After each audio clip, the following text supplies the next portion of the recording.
Welcome back to Pride. In today's video, I'm going to be sharing with you how to deal with an opponent with a very high punch output. This is also known as an aggressive opponent, an opponent who is coming at you and throwing a lot more punches than you're throwing back at him. Now, there's something very important to keep in mind. All fighters are not the same. You can assume that all fighters are going to come at you aggressively, and you could train yourself for an aggressive opponent that's going to have a high punch output. But all of those opponents are going to have different reach advantages or disadvantages. So if a student was to ask me, how do I deal with an aggressive opponent that has a very high punch output and he's coming at me and throwing a lot more punches than I'm able to throw back at him, I would give him certain drills to work on, but I would first ask him, was that opponent have more reach than you or less reach than you? Because depending on the reach, you're going to have to improvise and adapt. So first, let's start off with how to deal with this aggressive opponent if we have the reach advantage. He has a shorter reach than us, so we can reach him first. This is an aggressive opponent. He has a high punch output, so we want to strike first. We never want to wait for him to strike. We want to strike first. Because while he's striking, he can be creeping forward, trying to close that gap and get inside. So we want to strike first, but we can't throw just a single shot. A single jab isn't going to be enough, because we're giving him the opportunity to slip that jab, inch forward, and get in punching range. We want to keep him right at the end of our jab, so we want to double up our jab and add that cross at the end. We need to throw more punches to try to land and keep him at bay.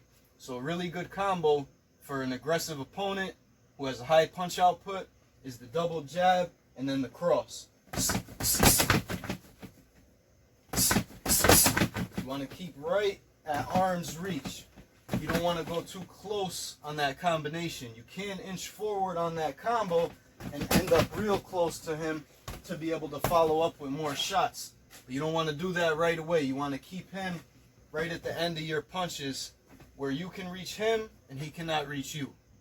Another important thing to do is land shots to the body. An aggressive opponent with a high punch output, you land shots to the body, you're taking a lot of energy out of him.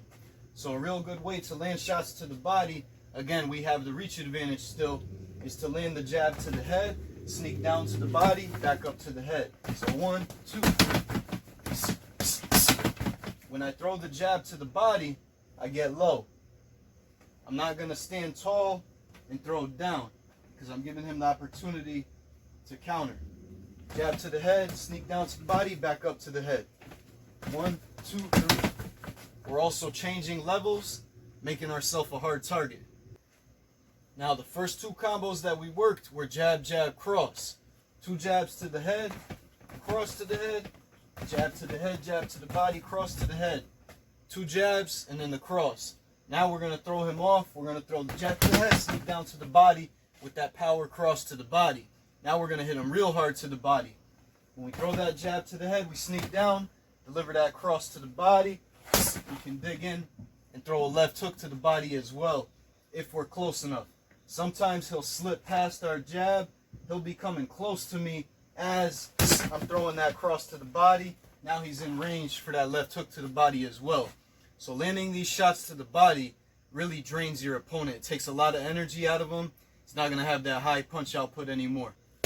Now let's go over those 3 combos, try to mix them together. If you can focus on these 3 combinations when you have the reach advantage and use this in your sparring or in your fighting, you're going to have a lot of success with it. Go over these 3 combos, doubling up the jab, delivering that cross, and keeping your distance, staying right at punching range. Here I can reach Bob, Bob can't reach me, right? Double up the jab, deliver that cross.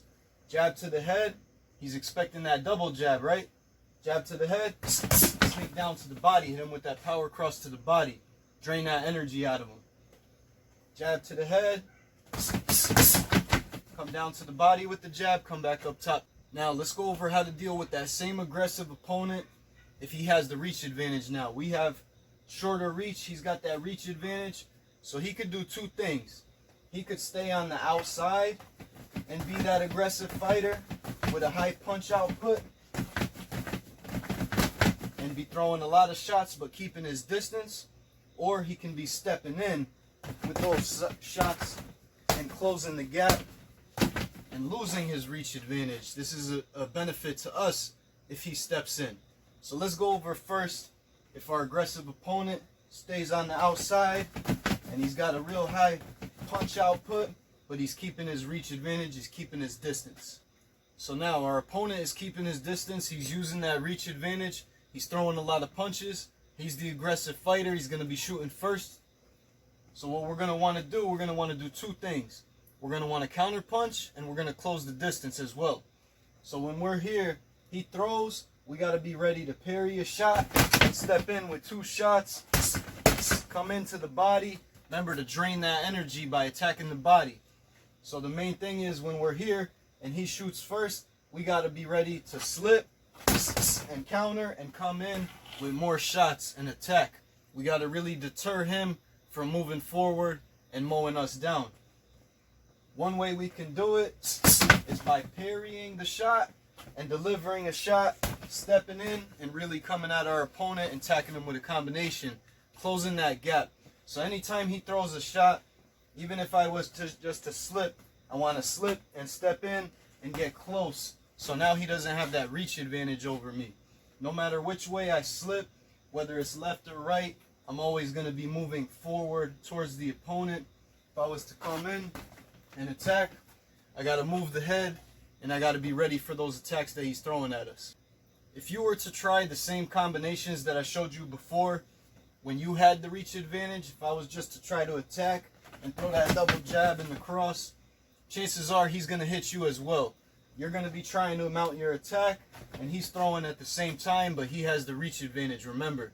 So instead of attacking first, you want to be ready for that attack and be ready to parry and counter and step in and get close and really close that gap and be able to attack your opponent. Now, if our opponent moves in with his attacks and closes the distance for us, remember your combinations, jab, jab, cross to the head. So if he throws his first shot but moves forward with it and I parry that first shot, then I can use my jab, jab, cross, or my jab, body, head, or my jab to the head, cross to the body. He's moving forward after that initial shot. So as soon as he throws one shot, he steps in close with that shot. So as soon as I slip that first shot, he closed that distance for me, and now I can attack. So things to remember when dealing with an aggressive opponent like Bob here with a very high punch output. He throws a lot of punches per round. So things to keep in mind. Remember, evaluate first who has the reach advantage. If you have the reach advantage, you can shoot first, be first. That way you discourage him from throwing as well. Anytime a fighter is coming at you and he wants to throw and he's thinking of the combo he's about to throw and he's trying to pick you apart, if you throw first, you're forcing him to go to defense. You're forcing him to slip punches, cover up, move, change, use angles, and you're throwing off his game plan of moving forward and attacking. Also, remember, if you have less reach, to close the gap. So as soon as he throws, parry, shoot, move forward. Move forward with your strikes and then follow up with the combinations. Also, don't forget to attack the body. Always mix in those body shots. That way you drain the energy out of him.